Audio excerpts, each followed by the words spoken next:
नबी जी का एक शौक शायद बहुत कम लोगों को पता होगा, और कभी उनके साथ बैठोगे तो बताएंगे। हम सरकारी बंगलों में रहते हैं तो बंगले की दीवारें, अपना सोफा सेट, उसी के आसपास हमारा दिमाग रहता है। लेकिन गुलाम नबी जी ने उस बंगले में जो बगीचा बनाया है, यानी एक प्रकार से कश्मीर की घाटी की याद दिला दे ऐसा बगीचा बनाया है। और इसका उनको गर्व भी है, वो समय देते हैं, नई नई चीज़ें जोड़ते हैं, और हर बार जब कंपटीशन होती है तो उनका बगलो नंबर 1 ले आता है। यानी अपने सरकारी जगह को भी कितने प्यार से संभालना, यानी बिल्कुल मन से उन्होंने इसको संभाला है। जब आप मुख्यमंत्री थे, मैं भी एक राज्य का मुख्यमंत्री के नाते काम करता था, हमारी बहुत गहरी निकटता रही उस कालखंड में। शायद ही कोई ऐसी घटना मिल सकती है कि जबकि हम दोनों के बीच में कोई संपर्क सेतु न रहा हो। एक बार गुजरात के यात्री, क्योंकि जम्मू कश्मीर में जाने वाले टूरिस्ट में गुजरात बहुत बड़ा नंबर रहता है, और टेररिस्टों ने पर हमला कर दिया, करीब 8 लोग शायद मारे गए। सबसे पहले गुलाम नबी जी का मुझे फोन आया,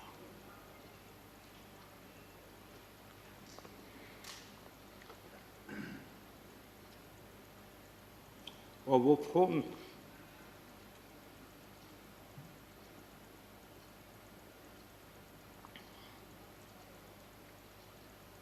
सिर्फ सूचना देने का नहीं था,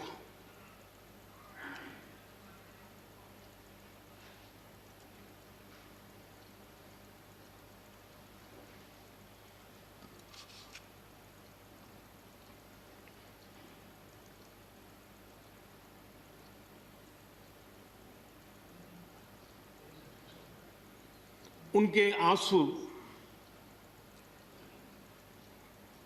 रुक नहीं रहे थे। फोन पे उस समय प्रणब मुखर्जी साहब डिफेंस मिनिस्टर थे। मैंने उनको फ़ोन किया, मैंने कहा साहब अगर फोर्स का हवाई जहाज़ मिल जाए डेड बॉडी को लाने के लिए। रात देर हो गई थी। प्रणब मुखर्जी साहब ने कहा आप चिंता मत कीजिए, मैं करता हूँ व्यवस्था। लेकिन रात में फिर गुलाम नबी जी का फोन आया। वे एयरपोर्ट थे,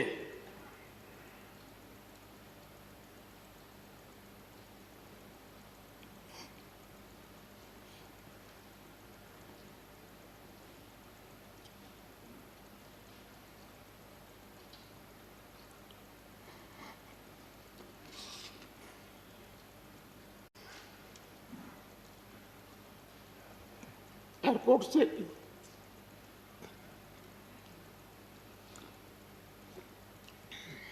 उन्होंने मुझे फोन किया, और जैसे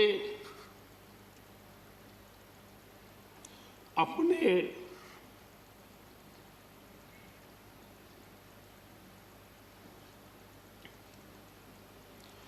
परिवार के सदस्य की चिंता करें,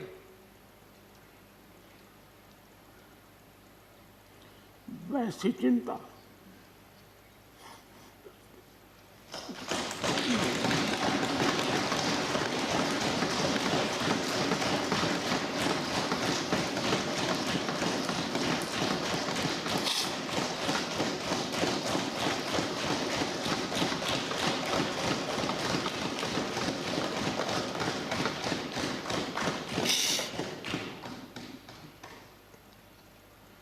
पद, सत्ता जीवन में आती रहती है, लेकिन उसे कैसे पचाना,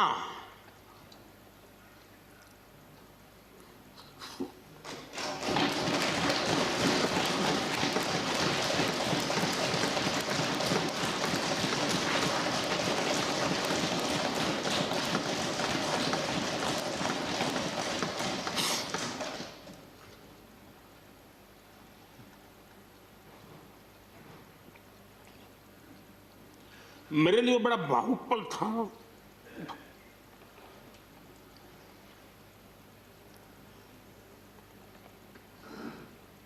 दूसरे दिन सुबह फोन आया कि मोदी जी सब लोग पहुंच गए।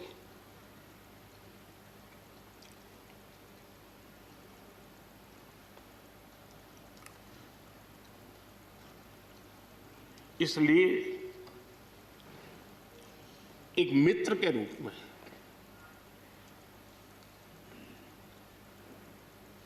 गुलाम नबी जी को घटना और अनुभव के आधार पर मैं आदर करता हूं।